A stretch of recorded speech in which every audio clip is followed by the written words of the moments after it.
to start the geography chapter. The name of the chapter is Major Domains of the Earth. Major Domains of the Earth का मतलब है पृथ्वी के जो प्रमुख घटकों के बारे में आज हम लोग पढ़ेंगे. As you read in the first chapter, the Earth in the solar system. आप लोगों ने पढ़ा होगा ना सौरमंडल में भारत हमारी पृथ्वी का क्या स्थिति है. तो उस लेसन में आपने क्या पढ़ा था? Earth is a unique planet and earth is the only planet which has life. Earth ही एक ऐसा प्लैनेट है यानी एक ऐसा ग्रह है जिसमें लाइफ है. All the life supporting elements are here. What are they? Land, water, air and all the things जो है हमारी पृथ्वी पर पाया जाता है. तो इन्हीं जो प्रमुख घटक है इस घटकों को इस डोमेन्स का वजह से जो लाइफ है इस लाइफ की उपस्थिति हमारी पृथ्वी में है. तो उस प्रमुख घटकों के बारे में आज हम पढ़ेंगे और उसको बोलते हैं the major domains of the earth. The surface of the earth is a complex zone in which 3 main components of the environment meet, overlap and interact. इसका मतलब है हमारी पृथ्वी जो है एक जटिल प्रक्रिया के अंतर्गत आती है. इसमें जो है एयर है, वाटर है और जो लैंड है वो आपस में इतने मिले जुले. अगर आप खड़े रहेंगे तो आप पृथ्वी के अर्थ सरफेस के ऊपर लैंड में खड़े हैं तो आपको सामने ही पानी का महसूस होगा, हवा का महसूस होगा. आपको समझ में हर एक चीज़ जो है एक दूसरे से जो है मिंगल हुआ है, जुड़ा हुआ है.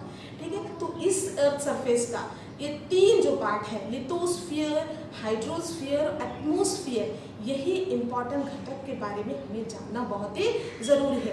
Lithos in the Greek language में लिथोस का मतलब in the Greek language lithos means stone होता है और एटमॉस का मीन्स होता है वेपर एंड हुडर जो हाइड्रोस्फीयर जो बना हुडर मीन्स वाटर एंड इन तीनों का मिल के जो मिला है that is bios means life. तो मैं आपको दिखाना चाहती हूँ earth only planet that support life. Earth ही एक ऐसा प्लैनेट है जो लाइफ को सपोर्ट करता है. क्यों? क्योंकि यहाँ पर लैंड, वाटर, एयर ये तीनों का कॉम्बिनेशन हमें मिलता है जो और कहीं पर नहीं है.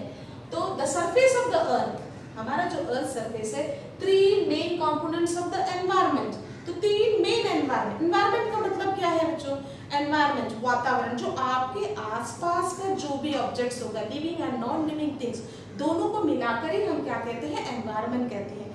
तो एनवायरमेंट में 3 मेन कंपोनेंट्स की वजह से लाइफ है. वो 3 मेन कंपोनेंट्स क्या है?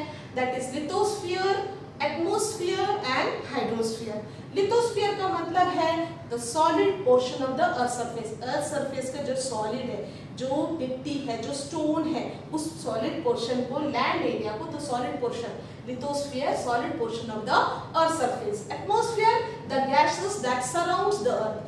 आपके चारों तरफ में बहुत सारे गैसेस हैं और जिसको लाइफ के लिए बहुत ही जगह ऑक्सीजन हुआ, कार्बन डाइऑक्साइड हुआ, नाइट्रोजन हुआ, हीलियम हुआ, उस तरह आपको ऑर्गन अलग अलग तरह के गैसेस है और इस गैसेस की वजह से ही लाइफ एक्सिस्टेंस है. तो gases that surrounds the earth and hydrosphere part covering the water. ऐसे जो एरियाज में जो है अर्थ के जो वाटर है, पानी की मात्रा जहां पर पाई जाती है उसको हम लोग हाइड्रोस्फीयर कहते हैं. यानी कि 3 मेन कंपोनेंट्स क्या है एनवायरमेंट का? That is lithosphere, atmosphere and hydrosphere. ये तीनों कंपोनेंट की वजह से ही एक चौथा हमारा सबसे इंपॉर्टेंट स्फीयर है दैट इज बायोस्फीयर, लाइफ.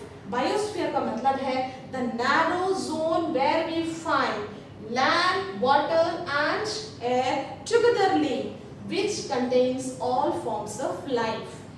ये जो नैरो जोन है ऐसा जोन जहां पर हमें लैंड भी है, वाटर भी है और एयर है जो आपस में एक साथ जुड़े हुए हैं और जिसकी वजह से एक लाइफ फॉर्म होता है और वही हम क्या कहते हैं? That is called as a biosphere. अभी आपको समझ में आया था major domains of the earth क्या क्या है? जो major domains of the earth है lithosphere, atmosphere, hydrosphere and the fourth one it is very important because of these 3 sphere we have a fourth one that is biosphere. Lithosphere. The solid portion of the earth surface is called lithosphere. It comprises the rocks of the earth and the thin layer of the soil. जो पृथ्वी का जो ऊपरी सतह होता है वो hard जो rocks और मिट्टी के जो हार्ड लेयर से बनता है उसी को हम लिथोस्फीयर कहते हैं। जब रॉक्स, आपको मालूम है ना, जब पृथ्वी जब ठंडी हुई तो उसके ऊपरी परत जो है पहले ठंडी हुई, और ठंडी होने के बाद में जो लावा ठंडी होती गई और वो ठंडे होने के बाद में वो सख्त होकर जो है हार्ड स्टोन्स में बदल गई। फिर ये हार्ड स्टोन्स क्या हुआ, तो जो ये हार्ड स्टोन्स है ना बच्चों, ये हार्ड स्टोन्स जो है धीरे धीरे टेम्परेचर और बारिश के कंटिन्यूशन होते होते उसमें जो फ्रैगमेंटेशन हुआ और टूट कर जो है सॉइल बने और पाउडर हुए, और उसका जो लेयर बना वो सॉइल कहलाया। और ये सॉइल जो होता है वो बहुत न्यूट्रिएंट होता है, और इसमें बहुत सारे न्यूट्रिएंट तत्व होते हैं जो लाइफ ऑर्गेनिज्म के लिए बहुत ही इम्पोर्टेंट होते हैं। इस सॉइल के जो भी न्यूट्रिएंट तत्व होता है वो लाइफ ऑर्गेनिज्म के लिए बहुत ही ज़रूरी होता है। तो समझ में आया ना बच्चों कि लिथोस्फीयर कैसे कहते हैं, the hard portion of the solid या हार्ड या solid portion of the earth surface is called as a lithosphere. And there are two main divisions of the earth surface. Earth surface के दो main divisions हैं, और lithosphere के to main divisions हैं, और वो है, एक है कॉन्टिनेंट और दूसरा है ओशन बेसिन। ठीक है बच्चों, क्या है कॉन्टिनेंट एंड ओशन बेसिन। मैं आपको एक एक के बारे में बताती हूँ। What is continent? कॉन्टिनेंट का मतलब होता है the large land masses are called. Land masses के, जमीन के जो बड़े बड़े भूभाग, जो बड़े बड़े टुकड़े होते हैं ना, उसी को हम क्या कहते हैं, उसे कहते हैं कॉन्टिनेंट या महाद्वीप कहते हैं। और ओशन बेसिन्स मतलब हम आपको पहले ही बताए कि जो हमारा जो अर्थ सरफेस है ना, वो जो प्लेट्स के ऊपर में टिका हुआ है, और प्लेट्स जो है हार्ड स्टोन्स के होते हैं। तो हमारा ओशन जो होता है, ओशन भी उसी तरह के प्लेट्स में है, और उसी प्लेट्स को जो है उसके ऊपर में हमारा महासागर है। महासागर के निचले पार्ट के जो हार्ड स्टोन्स है उसी को ओशन बेसिन्स कहते हैं। इस प्रकार से इसके टू पार्ट्स है, एक है कॉन्टिनेंट और दूसरा है ocean basins.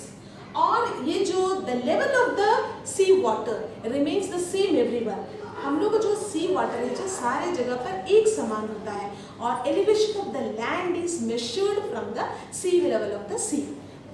from the level of the sea. The elevation of land is always measured from the level of the sea.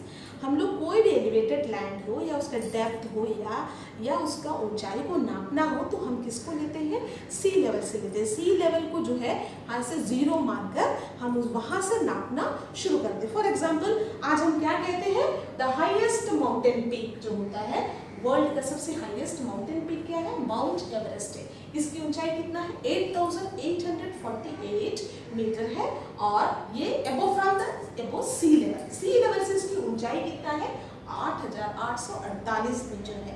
8848 सभी बच्चों को याद करना चाहिए और मालूम होना चाहिए कि सबसे ऊंचा जो है वर्ल्ड का सबसे हाईएस्ट पीक कौन सा है, माउंट एवरेस्ट है।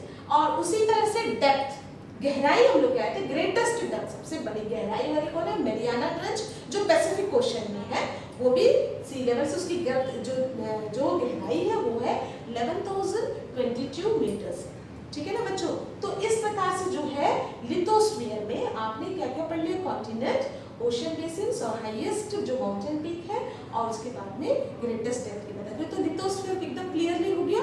तो solid portion of the earth surface is called as a lithosphere. Students, मैंने आपको बताया था कि हमारे जो अर्थ सरफेस की सबसे ऊंची पीक, द हाईएस्ट पीक क्या बताया था, माउंट एवरेस्ट, और इसकी ऊंचाई कितना बताई थी, 8848 मीटर्स है। तो इतने ऊंचाई पर चढ़ना इट्स नॉट आसान बात नहीं है बच्चों। तो सबसे पहले इस पीक पर चढ़े, आप लोग बहुत बच्चे जानते होंगे, जीके की तरह से मैं बता रही हूँ जनरल नॉलेज से। तो ये सबसे पहले एडमंड हिलेरी जो न्यूजीलैंड का है, उसके साथ में तेंजिंग नॉर्गे जो शेर्पा था, मतलब भेड़ को चराने वाला था, वो उसके साथ इंडिया का था, दोनों मिलकर उसके साथ जो है वो गया था, और first climb the highest mountain peak on 29 मई 1953। ठीक है, इनके हेल्पर की तरह गए थे शेर्पा, आज उनका भी नाम हो गया है। दोनों ने मिलकर जो है सबसे पहली बार ये हाईएस्ट पीक पर 29 मई 1953 में इस पीक पर पहुंचे थे। उसके बाद में अगर लेडीज में देखें तो जुनको तेबाई जापान की है, was the first woman to reach the summit on 16 मई 1975 में। ठीक है बच्चों। और उसके बाद अगर हमारी भारत की पूछे तो द फर्स्ट इंडियन वुमेन जो क्लाइम द पीक ऑन 23 मई 1984 को, उनका नाम है बचेंद्र पाल। ठीक है है ना बच्चों। तो ये आप लोग हमेशा याद रखिए, अगर कोई भी आपसे पूछा जाए तो सबसे पहले कि हमारे जो माउंट एवरेस्ट है इस पीक पर कौन चढ़ा था, तो आप जरूर बताना एडमंड हिलेरी। तो उनके साथ में तेनजिंग नोर्गे जो शेरपा है, इसका नाम भी जरूर बताना, और लेडीज सियाओ का ग्रुप का नाम जरूर बताइए। ठीक है बच्चों, नेक्स्ट हम लोग जाएंगे सॉलिड पोर्शन का जो अर्थ का लिथोस्फीयर है, उसका सबसे इंपॉर्टेंट जो पार्ट है वो है कॉन्टिनेंट, यानी कि महाद्वीप। मैंने महाद्वीप के बारे में क्या बताया, द लार्ज लैंड मासेस को क्या कहते हैं हम लोग, कॉन्टिनेंट कहते हैं। बड़े बड़े जमीन के जो भूखंड होते हैं उसे हम महाद्वीप कहते हैं। ठीक है बच्चों, तो there are 7 major continents. What are they? They are Asia, Europe, Africa, North America, South America, Australia and Antarctica. आप मैप में भी दे सकते हैं।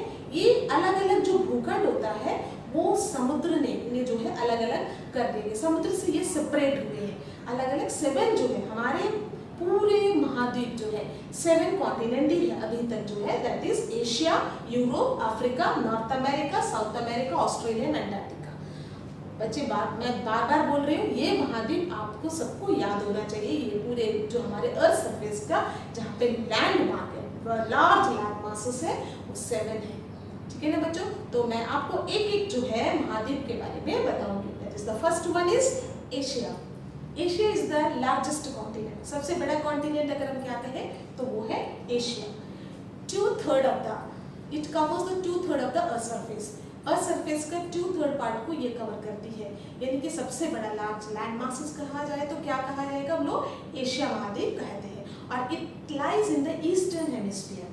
हेमिस्फीयर किसे कहते हैं, इक्वेटर जो है, इक्वेटर के imaginary land which divides the earth into 2 part, northern hemisphere and south. यहाँ पे इसको नॉर्थ कहेंगे और इसको कहेंगे साउथ। हेमिस्फीयर कहते हैं, गोलार्ध कहते हैं, ये उत्तरी गोलार्ध है और दक्षिणी गोलार्ध। और हमारा एशिया कहाँ पे आता है, ये तो इस पार्ट को ईस्ट आएगा, इस पार्ट में वेस्ट आ जाएगा। तो हमारा जो एशिया है, इंडिया जो है एशियन कॉन्टिनेंट में है। तो याद रखना बच्चों, हमारा भारत किस कॉन्टिनेंट में है, एशिया में है। तो एशिया जो है इस ईस्ट में, नॉर्थ ईस्ट हेमिस्फीयर में आता है। कहाँ पर आता है, नॉर्थ ईस्ट हेमिस्फीयर में हमारा एशिया जो आता है। और इसी जो एशिया में ही है हमारा भारत की उपस्थिति, लोकेशन भी हमारा भारत भी कहाँ पर है, एशिया महाद्वीप में है। और इसके वेस्ट में जो है यूरोप है, और यूरोप और एशिया को जो डिवाइड करता है, जो पार्ट करता है वो है Ural mountain. Ural mountain separates Asia and Europe. Okay बच्चों, और एशिया और यूरोप के जो उस यूराल माउंटेन की जो बाउंड्री में जो एरियाज आते हैं उसी को कहते हैं यूरेशिया। क्या कहा जाता है, यूरेशिया। तो ये है हमारा एशिया महाद्वीप के बारे में। Next one is Europe. Europe महाद्वीप सेकंड जो है हमारा यूरोप महाद्वीप है।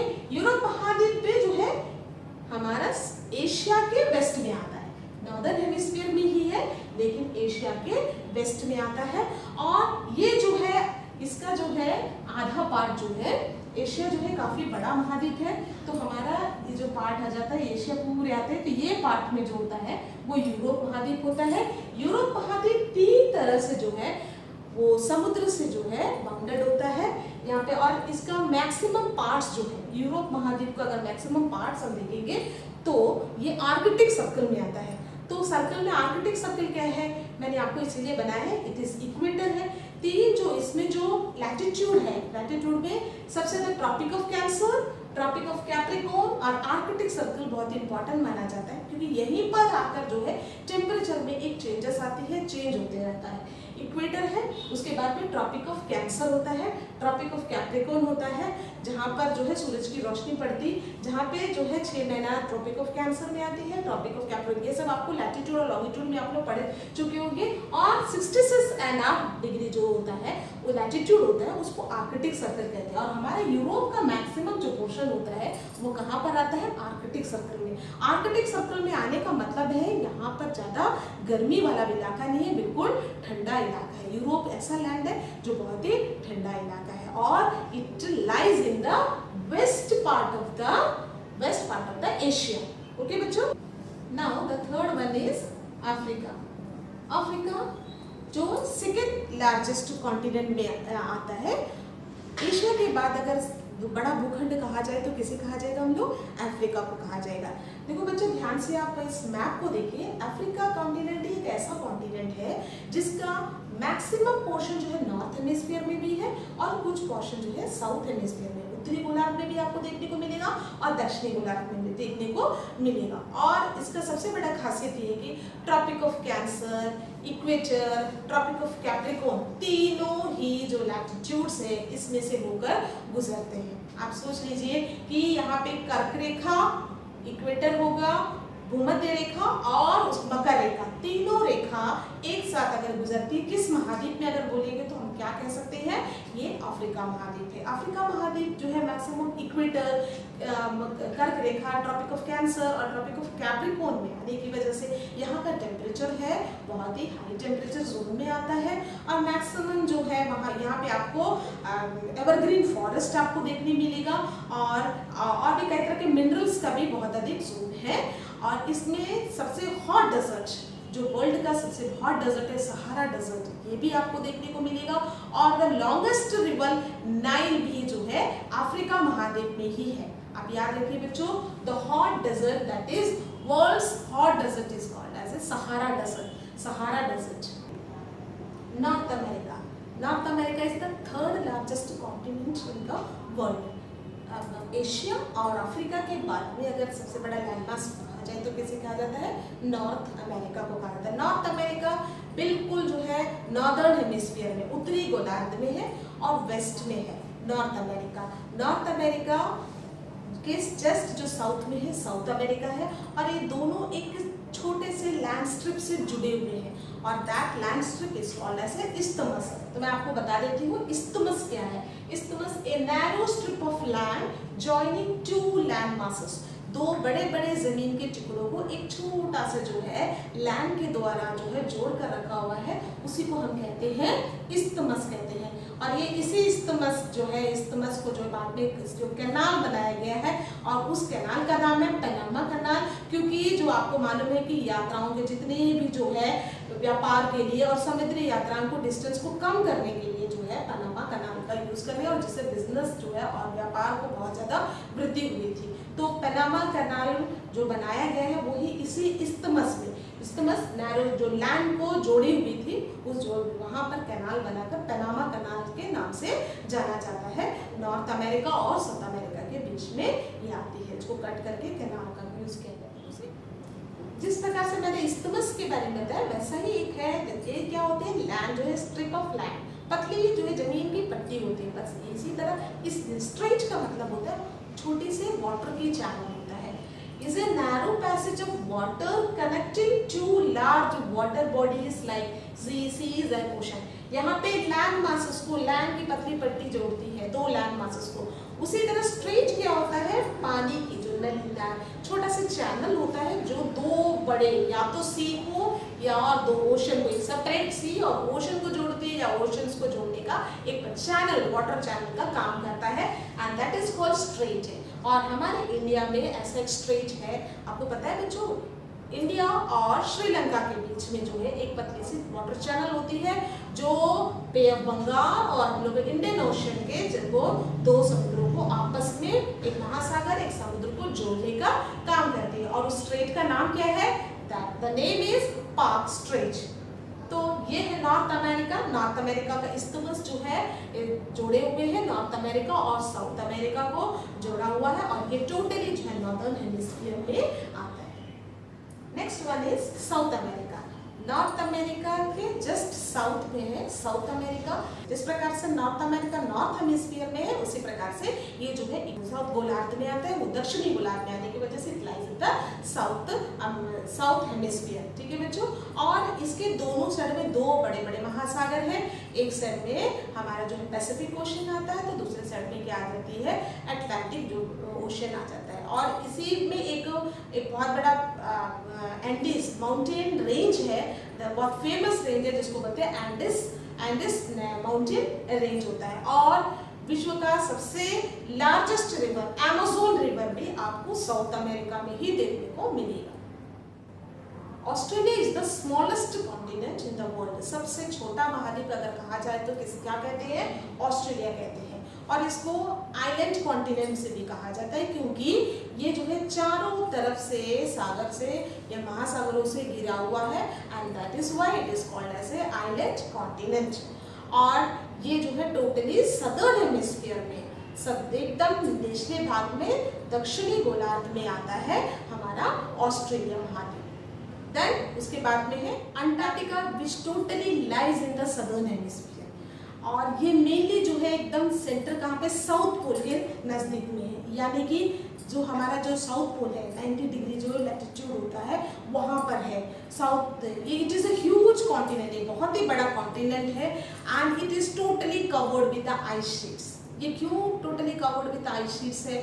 क्योंकि आपको पता है कि हमारे सूरज की जो डायरेक्ट रोशनी है, डायरेक्ट जो होता है वो कहाँ पर सनराइज मिलती है, वहाँ जहाँ पे हमारे इक्वेटर एंड उसके बाद ट्रॉपिक ऑफ कैंसर और कैप्रिकॉर्न, जैसे जैसे जो है पृथ्वी अपनी स्थिति बदलती है और इसकी तिरछी रोशनी जो होती है, जो हॉरिजॉन्टल जो होता है वो जो रेज हो जाता है हमारे पोल पर पड़ती है, जितनी जो सनरेज होती है वो तिरछी पड़ेगी उतनी ही जो है गर्मी कम पड़ती है, क्योंकि अधिक भागों को घेरना पड़ता है, जिसकी वजह से जो है लैंड जो है उसमें जो है बिल्कुल गर्म नहीं हो पाती। और हमारा जो ये थोड़ा सा झुका हुआ भी है, जिसकी वजह से जो है यहाँ पर रोशनी जो सनरेज होती है बहुत ही कम पड़ने की वजह से that area is totally covered with the ice sheet. अब totally covered with ice sheet होगा तो यहाँ पर क्या नहीं होगा, वेजिटेशन भी बहुत कम है वहाँ पे, बस थोड़ी काई जैसे लीची इस तरह वैरायटी की जो ही होती है आपको देखने को मिलेगा, वेजिटेशन नहीं होता है,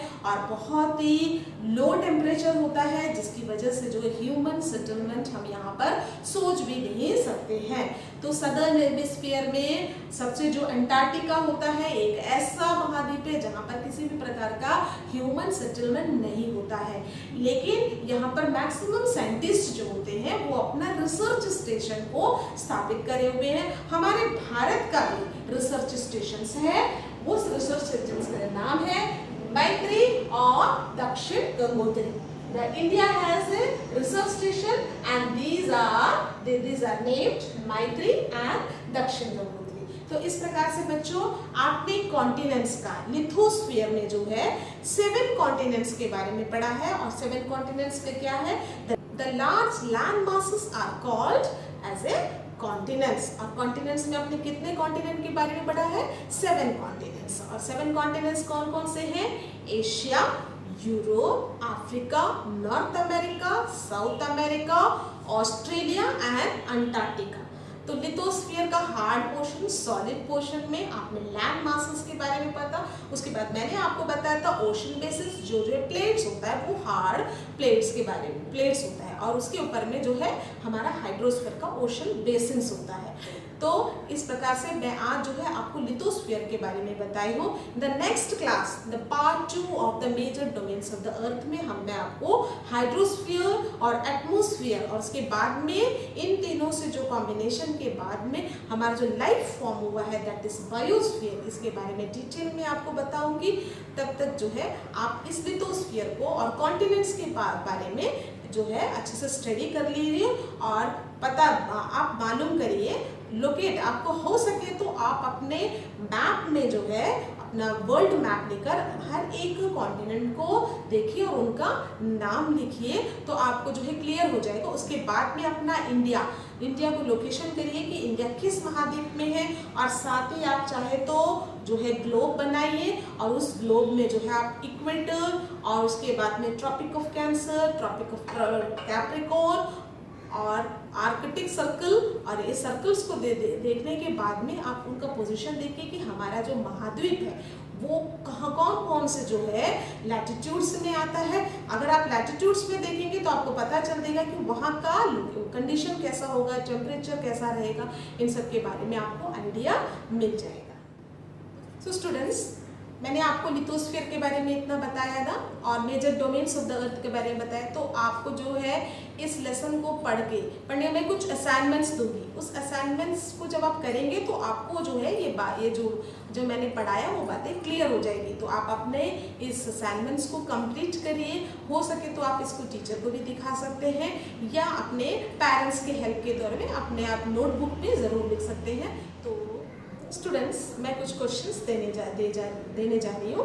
आप उसको नोट कर लीजिए और उसके बाद में उसके आंसर्स को लिखिए। तो इससे क्या है कि मैंने जो आपको पढ़ाया है वो आपको क्लियर हो जाएगी। जब तक आप लिखेंगे ना बच्चों, आप कोई भी बात क्लियर नहीं हो सकते।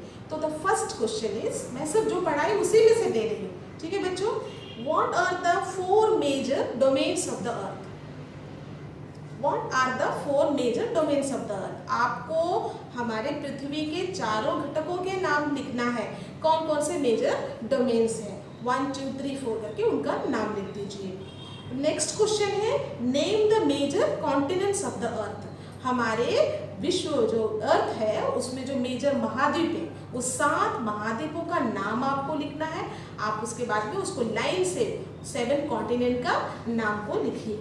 उसके बाद का क्वेश्चन है number 3, name the 2 continents that lie entirely in the southern hemisphere. उस कॉन्टिनेंट्स का नाम लिखिए जो टोटली जो है सदर्न हेमिस्फीयर में। मैंने आपको कॉन्टिनेंट्स के नाम बताए हैं, कौन कौन से कॉन्टिनेंट्स जो है सदर्न हेमिस्फीयर में आता है। तो आपको उन 2 कॉन्टिनेंट के नाम लिखना है जो सदर्न यानी कि दक्षिणी गोलार्ध में आने वाले 2 महाद्वीपों का नाम लिखना है। और नेक्स्ट जो 4th क्वेश्चन है, नेम द 2 कॉन्टिनेंट या 1 continent which lies entirely in the northern hemisphere. अब आपको ऐसे कोई एक कॉन्टिनेंट का नाम लिखिए जो टोटली जो है नॉर्थ हेमिस्फीयर में आता है। ठीक है बच्चों, ये 4 क्वेश्चन है जो आपको लिखना है और उसका आंसर्स को भी साथ में लिखना है।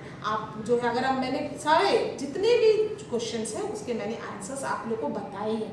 आप दोबारा उस बुक को पढ़िए और आपको आराम से जो है इसका आंसर्स जो है मिल जाएगा। अगर आप इसको पढ़ लेंगे तो आप समझिए कि ये लेसन का लिथोस्फीयर तक आप प्रिपेयर कर लिए हैं। उसके बाद में now on the outline map of the world mark the following. आपको करना है आउटलाइन मैप जो है, आउटलाइन मैप को लेना है और उसमें देखो बच्चों, ज्योग्राफी में जो है सबसे ज़रूरत है मैप वर्क करना।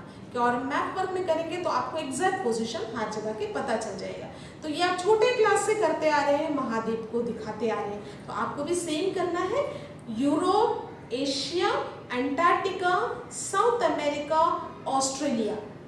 मैं जिस कॉन्टिनेंट्स के नाम बोल रही हूँ आपको सिर्फ उसी का लोकेशन को दिखाना है। पहला है यूरोप है, एशिया है, अंटार्कटिका, साउथ अमेरिका और ऑस्ट्रेलिया का। और साथ में मैं और एक मैप वर्क दे रही, इस्थमस ऑफ पनामा। मैंने आपको इस्थमस के बारे में बताया है, तो आपको इस्थमस ऑफ पनामा उस एरिया को भी जो है लोकेट करना होगा। तो मैंने जितना जो आपको पढ़ाया है वो काम आपका कंप्लीट हो जाएगा। आप टोटली जो है प्रिपेयर हो जाएंगे। तो बच्चों ज़रूर लिखिएगा और अपने काम को पूरा करिएगा। आप घर में रहिएगा, सुरक्षित रहिए और जितना हो सके आप अपने पढ़ाई का काम करिए। ओके बच्चों, बाय।